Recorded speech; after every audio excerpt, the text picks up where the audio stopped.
পোকা মুরগি করে পাইলে? তুমি স্কুলে থেকে আসতে এই মুরগি আমার মেয়ে চায়া রইছে, পোষ করে ধরে নিয়ে আসলাম। মুরগি চিকেন বানা। এ বান্দর মুরগি চিকেন বানাবে? মুরগি আলাইসা যদি চায়, এটাও তো বাবার কথা। মুরগি চাইলে আবার দিমু কোন থেকে? এত পেছাল পারিস না, তাই আঙ্গুর আটাই যায়। রাতে জমা দিমু, আগার যেটা করবো ওটাই করবো। শালা মুরগি আমার মেয়ে চায়া রইছিল, আজকে তোরে কি চিকেন বানামু? এই বগারের ওনে যায় নি। বগারের ওনে গেলে আঙ্গুরে যদি না দেয়, সারা ভাঙা তোর মনটা এত খারাপ কে? তোর আঙ্গুরে এক সেমটি হইলে দিয়ে খাবো। আগার সারা যদি চিকেন বানায় খাই, ইয়ালাইসা মুরগি চাইলে আমি কি খাবো? ভেরি গুড, টেনশন নাই। বগারক দিয়ে মুরগি খামু, মুরগি বানা দোয়া লাগলে বগারও দিব। এ বাবা কি মজা, কি মজা। থোড়া দুইটা আমারে দিস রে। এই বান্দর মাগনা খাওয়া পাবি, এবার তো থোড়া নাকবো। মাইটাটা দিমুনি খাস। আমি মাইটা খাওয়া ভালো পাই না, এই থোড়া খাওয়া ভালো পাই। তোরা দিলি না, আমি খাবো না, আমি গেলাম গা। আমাক তোরা দিল না, আমাক তোরা দিল না। আমি বাইতে যা ব্যাগ করে কয়া দিমু, তোরা মুরগি চুরি করে নিছস। আমার জানি কিবা ডর করতাইছে। আছে না, যতক্ষণ আছে তখন ডন মাইন্ড, নো টেনশন, ডন মাইন্ড। উফ, আমার কিন্তু খুব ডর করে, কারণ কিন্তু পলাবার মধ্যে স্পার্ট আছে। বগারো কি পলানের স্পার্ট? বেশি স্পার্ট হইলাম আমি। বললি বগারো ধরাবো, এই তো বাইসে যামু। যদি আনছি তাহলে তাড়াতাড়ি নু যাই, বগার রনে যাই। তো ওটাই কইতেছি, দেরি করে সময় নষ্ট করে লাভ নাই। আন্দর ফাঁকছু দেখি কবারও পাস না। আমি ভাঙাচুরা যা কইছি তাড়াতাড়ি নু যাই, বগার রনে যাই। আজকে মুরগির মাংস খামু, আবার খাওয়া ভাইয়া। সারা ভাঙা আজকে পুরো জমায়া খামু রে। সময় নষ্ট করিস না, তাড়াতাড়ি আইসে। তাড়াতাড়ি আবেগ, আমি তো তোর পাশে যাই। তার সারি কি দাবাটা খালো? জীবনত মেলা চোর কইছো, কোনো জায়গা ধরবারে পায় না। আজকে কেমন বা ধরি তোর নাকটা খুলে দিন। তোর দুঃখ দেখি মুখ কান্দন বেরাবে। ও বাবা গো, আজকালকার মানুষ কি নিষ্ঠুর গো। থাকছো মানুষগুলো শালা বোঝায় পালুং না। ফাঁসি থাকতে আর মুরগি চোর করবে যাবার না। তাহলে কি চোর করবে যাবো? তোর যদি করায় নাগে, তোর করে যদি পিটনে খোয়া খা, তাহলে আর ছোট মাল চোর করবো কে? বড় বড় মাল চোর করবো, চোর করি। চাইলে একটা ট্যাবলেট কেনারও পয়সা হয় না।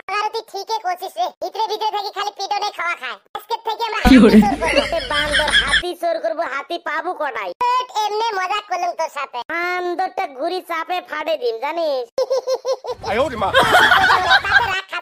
ও মা গো, কি দুঃখটা না পাবার নাইছ। মানুষগুলোর একটুকু দয়া ধর্ম করে ঘুরে কত দেখ তো মোর মুখটা কেমন বানে দিছে। এর থেকে যদি মোর টিকেট 4টে ঘুরি বেশি করে দিল হয়, মুই বেয়া পালং না হয়। টেনশন করা নাইবেন না, ফির যেদিন চুরি করবে যামো না, ধরা পড়লে কমু আমার খালি টিকেট গুয়েন।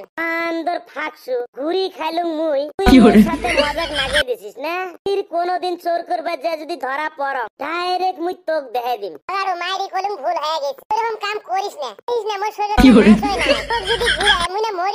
এলাকা কইতে না কইতে তোর টিকেট আগুন লাগছে। আন্দর ফাকসু বাবারে, মুরগিটা নিয়ে গেলাম। সারা রাস্তা মুরগি কক কক করতে করতে আইছে। আমি যে ডরাইছিলাম রে, মনে মনে কইলাম ধরা পড়ি নাকি। ইস, মুরগিটা নিচে নামায়া থই। আগারে মুরগিটা একটু ধরে। কি রে ফাকসু, তুই এবা করে রইছস কেটা? কিবা জানি বলদর পুটকির মতো বানায় রাখছস। কি হরে কথা কইছিস, মোর দম যায় যায়। কোন রকম আমতে ধরি একসং আন্দর বেড়া ভাঙা এডি অ্যাসিড দেওয়ানি সুদাবার লাগছি। আগারে কিবা জানি মুখ খোলা দেখতাইছি। নুহানে নাতি গুড়ি খেয়ে আইলি নাকি? কি কইলো রে তে না আসতে তুই আমার মাথাটা গরম করে দিল। ও ইনাক বুঝবে দোয়া যাবার না। কি হরে আগারে তালি তোর মুখ টুকেবে দাগ হয়ে রইছে। কি আর কম আজ থেকে আসবেন নাইছ। আজতে দেখুন ঘাড়াতে একটা বাঘ সুতি আছে। বগারু বাঘে কি করছে আর কি কোমরে গোলাপি সোনার সাহস আছে। আরে বাবা, আমি ছোট থাকতে কত বাঘের গল্প শুনি। আমার জানি কিবা ডর করতেছে। আরে বাবা, আমার মোতা লাগলো, আমি একটু মুতে আসি নাকি।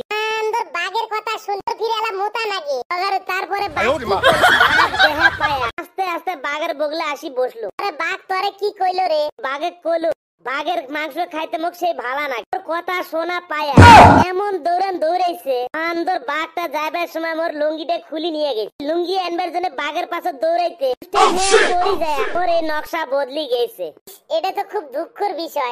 Very sad. ডাক্তার ইমার আকাল থেকে বাঁচি যে পাবলিক ধোলাই মুরগি চোর করবার যায়। আমাকে এটা বুঝবারে দোয়া যাবার না। বাঘার তুই দাম ফাটে দিছি। চেহারাগুলো ভালো যা কইলে আইরি কইলে সবগুলো সত্যি কথা। বাঘের ফাঁসু নখ দিয়ে কাম সারি দিল। এলাবান মোর গোমরটা ফাঁস হইবে। মজা পাইছি। তার মানে তোরা মিশে মিশে কই তগরে দুজন রেবেন কেরা রাম ধোলাই দিছে। এজন্য তো তগরে নকশা বদলে গেছে। সম্মানটা বাঁচাবার জন্য খুব চেষ্টা করল। বান্দর ফাঁকসুর জন্য এর সম্মানটা বাঁচাবার পালুম না। কি করে? সত্যি কথা এ বাহু তাতে মোর দোষ হয়ে গে। আদে বগার মুরগিটা নিয়ে আইলা, কি করা যায় দেখ। বান্দর পোকা তুই মুরগিটা কোথ থেকে আনলু? আমি স্কুল থেকে আসছি দেখি যে মুরগিটা আমার মিহি চাইয়া রইছে, আপা দিয়ে ধরে নিয়ে আসলাম। তাহলে পার্টিটা খুব ভালো হবে। বান্দর বাইসপা চাইলে টক করে মুরগিটা ছাড়ি দে। মাসের মুরগি নিয়ে আসছি, এক ঘন্টার মুরগি ধরবে যায় তো মোর এই অবস্থা। বাঁচবার চাইলে তাড়াতাড়ি মুরগি ছাইরা দে, আমি মায়ের খাওয়ার মধ্যে নাই। জীবনে মুরগির নাম নিবো না, তাও আমি পিটন খাওয়াত নাই। বগারুর যে অবস্থা হয়ে রয়েছে, এরকম অবস্থা যদি আমার হয় বাবা রে, আমি তো মরেই যাবো। এই মুরগি যা যা যা যা, বগার মুরগি তো ছাইরা দিলাম, এখন তাহলে কি করবো? বাইসপা চাইলে টক করে এর থেকে পালাও। মুরগি এলা আসি যদি এটি দেহা পা, ওর তো চেহারাটা দেখিবার নাকছি, এর থেকে খারাপ অবস্থা তোমার হইবে। এরা ভাঙা আমি কিছু জানি না রে, আমি গেলাম। চুরি করে নিয়ে এলো পোকা, আমি কে পিটন খাওয়ার জন্য এনে বসে রয়েছি। আমার তো উচিত আসলে আর আগে যাওয়া নাগে। বাবা রে দেরি হয়ে গেছে, গাড়ি তাড়াতাড়ি পালাই। আন্দর থাকছু রে ভগার, তুই খালি মুখে গাল পারবে না। কোনটা মোর মুই কি করলুম রে? আন্দর তোর জন্য তো পিটনটা খাল তুই না বারে বারে কলু মুরগি ধর মুরগি ধর। আরে কলুম ভগার ভুল হয়ে গেছে। জীবনত বাঁচি থাকতে মানুষের বস্তুত নজর দিবার না। কি করে? মনে থাকে থাকছু, জীবনত বাঁচি থাকতে মানুষের বস্তুত নজর দিবার না। অবস্থা সেই বেয়া, এলা বাড়ি যান। হ্যালো ফ্রেন্ডস, আশা করুন ভিডিওটা ভালো লাগবে। প্লিজ দয়া করে আমার চ্যানেলটা সাবস্ক্রাইব করে দেন, লাইক শেয়ার কমেন্ট করে দেন। ভগাকে অন্তর থেকে ধন্যবাদ। Bye bye, tata. ঘন্টার মুরগি খাওয়ার হাউস মিটছে, আইলে কিনি খামো আর চোর করি খাবার না। চোর করবে যে জীবনের অবস্থা শেষ।